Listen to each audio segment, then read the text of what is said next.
et bienvenue dans la revue de presse de Hello French, le podcast qui vous plonge dans l'actualité de la semaine pour vous permettre d'améliorer votre français. À la une pour cette semaine du 23 au 29 février 2020.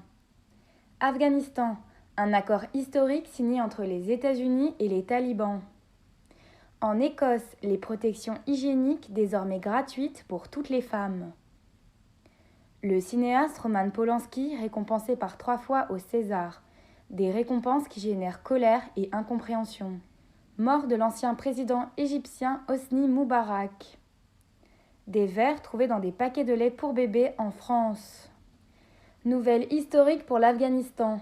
Les États-Unis et les talibans viennent de signer un accord à Doha. Après 1 an et demi de négociations, l'accord prévoit un retrait des soldats américains du pays.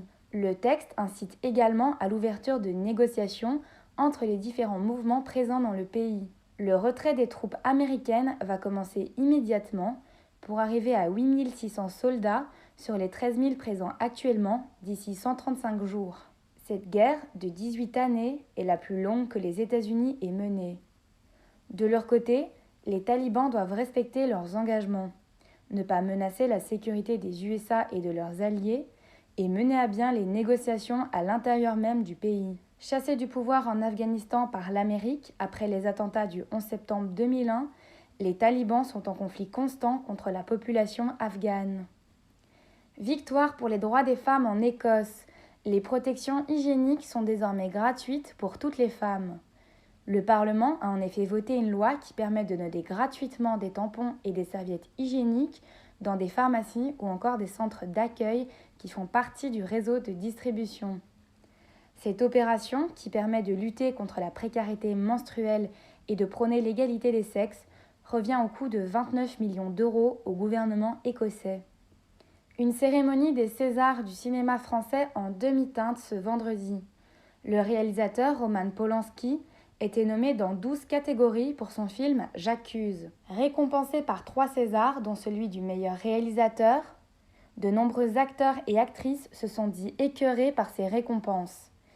Accusé du viol d'une jeune fille de 13 ans en 1977, le réalisateur avait fui les États-Unis pour ne pas se présenter à son procès, où il risquait une peine jusqu'à 50 ans d'emprisonnement.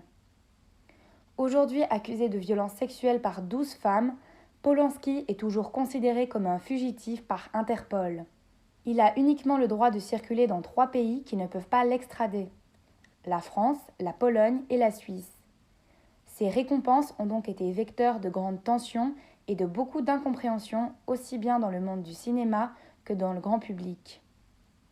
L'équipe du réalisateur n'était d'ailleurs pas présente à la cérémonie au vu des tensions que suscitaient ces nominations.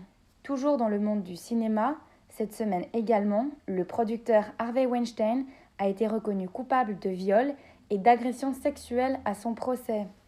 La peine définitive sera rendue le 11 mars. Il risque jusqu'à 25 ans de prison.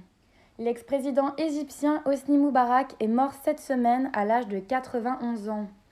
Il avait dirigé le pays de 1981 à 2001 avant d'être poussé à démissionner lors du printemps arabe. Premier président à être jugé devant la justice, il a été condamné à perpétuité pour avoir été rendu complice de la mort de 846 manifestants durant la révolution égyptienne. Il a finalement été acquitté en 2017. Des vers trouvés dans des paquets de lait pour bébés en France.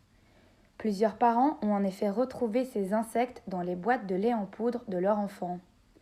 Danone, le fabricant, a demandé aux familles de leur renvoyer les boîtes afin d'effectuer des analyses et de comprendre comment ces insectes sont arrivés là. 5000 familles ont été concernées et un des bébés a même vomi un des vers. Merci d'avoir écouté ce podcast, j'espère qu'il vous a plu. Je vais maintenant vous expliquer les mots-clés, les mots importants de la semaine. Dans l'actualité sur l'Afghanistan, nous avons parlé d'un accord. Un accord, c'est quand des gens, après de nombreuses discussions, finissent par trouver un compromis, arriver à une décision qui arrange toutes les parties où tout le monde dit oui. Par exemple, on peut parler d'un accord de paix. Au quotidien, on utilise l'expression « d'accord » pour dire oui. Par exemple, vous pourriez dire « ça te va si on mange une pizza ?» D'accord. Nous avons parlé des négociations. Des négociations, c'est quand des gens qui n'ont pas le même avis parlent pour essayer de prendre une décision ensemble, en commun, et ainsi de se mettre d'accord, de trouver un accord. Nous avons utilisé le mot immédiatement. Lorsqu'on dit qu'on fait quelque chose immédiatement, ça veut dire qu'on le fait tout de suite, sans attendre. Nous avons aussi parlé des engagements des talibans.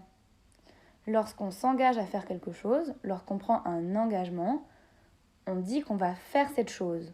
On promet qu'on va faire quelque chose. Dans l'actualité sur l'Écosse, nous avons parlé des protections hygiéniques. C'est ce qui est utilisé par les femmes durant leurs règles, durant leur menstruation. Nous avons parlé d'un tampon. Donc un tampon, c'est une protection hygiénique. C'est un morceau de coton compact qui va permettre aux femmes d'éviter que le sang coule durant leurs règles. Donc le sang va être épongé, capturé par cette petite masse de coton. Nous avons aussi parlé d'une serviette hygiénique. C'est également une protection que les femmes utilisent pendant leurs règles. C'est une bande absorbante qu'on va mettre dans son sous-vêtement, dans sa culotte. Nous avons parlé de l'égalité des sexes. C'est la parité entre les hommes et les femmes. C'est le fait que les femmes et les hommes soient égaux dans la société, qu'il n'y ait pas de différence. Par exemple, pour les salaires. Nous avons parlé de lutter contre. Lorsqu'on lutte contre quelque chose, on se bat contre quelque chose. Nous avons dit que les protections hygiéniques étaient maintenant gratuites. Lorsque quelque chose est gratuit, ça veut dire qu'il ne faut pas payer, c'est offert, on ne doit pas donner d'argent pour avoir cette chose. Nous avons aussi parlé de précarité menstruelle. La précarité, c'est quand on est dans une situation difficile, généralement parce qu'on n'a pas beaucoup d'argent. On parle de précarité menstruelle pour parler des femmes qui sont trop pauvres pour s'acheter des protections hygiéniques. Elles vont donc être obligées de manquer l'école ou leur travail pendant leurs règles. Nous avons parlé de la pharmacie. Une pharmacie, c'est un magasin, c'est une boutique où on va chercher des médicaments pour se soigner. On peut aussi y trouver des produits d'hygiène, comme par exemple du savon, des crèmes pour la peau ou effectivement des protections hygiéniques. Dans l'actualité sur les Césars en France, nous avons parlé de la récompense. Une récompense, c'est un prix qu'on reçoit, un trophée pour quelque chose qu'on a fait. Par exemple, dans le cadre d'un concours, on peut être récompensé. Nous avons parlé de la colère. La colère, c'est un sentiment. C'est quand on est fâché, vraiment pas content d'une situation, alors on ressent de la colère. Nous avons parlé de l'incompréhension. C'est quand on ne comprend pas une situation ou qu'on ne veut pas la comprendre parce qu'on est choqué de ce qui s'est passé. Nous avons utilisé l'expression en demi-teinte. Cette expression signifie que quelque chose est nuancé. Ce n'est ni vraiment bon, ni vraiment mauvais.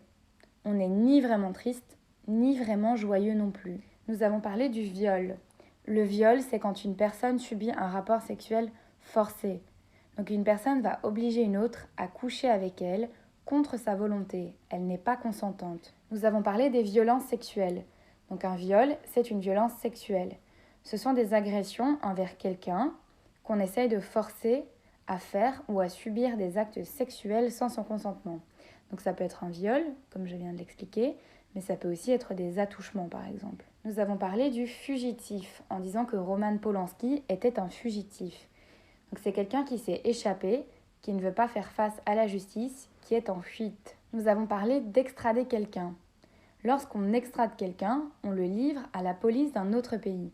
On renvoie quelqu'un dans un pays où il a commis un crime. Nous avons parlé de tension. Lorsqu'il y a des tensions, c'est qu'il y a de la nervosité. Une situation n'est pas calme, elle n'est pas sereine, elle n'est pas apaisée. Nous avons dit qu'Harvey Weinstein a été reconnu coupable. Lorsque quelqu'un est reconnu coupable de quelque chose, c'est que la justice a dit que c'était bien lui, qu'il était bien l'auteur des faits qui lui étaient reprochés. Dans l'actualité sur la mort de Hosni Moubarak, nous avons utilisé l'expression « condamné à perpétuité ». Lorsque quelqu'un est condamné à perpétuité, ça signifie que la justice l'emprisonne à vie. Il doit rester en prison jusqu'à sa mort. Nous avons parlé d'un complice. Lorsque quelqu'un est complice de quelque chose ou de quelqu'un, ça signifie qu'il a aidé une autre personne ou qu'il a favorisé une situation pour qu'elle se produise. Donc on n'est pas seul à avoir fait cette chose, mais on y a participé. Nous avons dit qu'il était acquitté. Lorsqu'on est acquitté, c'est que la justice dit qu'on n'est pas coupable, ou que finalement, après avoir été jugé, on n'est plus coupable. Dans l'actualité sur le lait de poudre en France, nous avons parlé d'un ver. Un ver, c'est une bête, c'est un petit animal mou, donc c'est un insecte qui n'a pas de pattes. On peut aussi appeler ça une larve. Nous avons parlé d'effectuer des analyses. Donc effectuer des analyses, c'est faire des tests. Par exemple, on peut effectuer des analyses de sang pour vérifier que tout va bien dans notre corps. Enfin, nous avons utilisé le verbe vomir. Lorsqu'on vomit, c'est qu'on est malade et donc on va régurgiter, on va faire ressortir de notre estomac son contenu par notre bouche.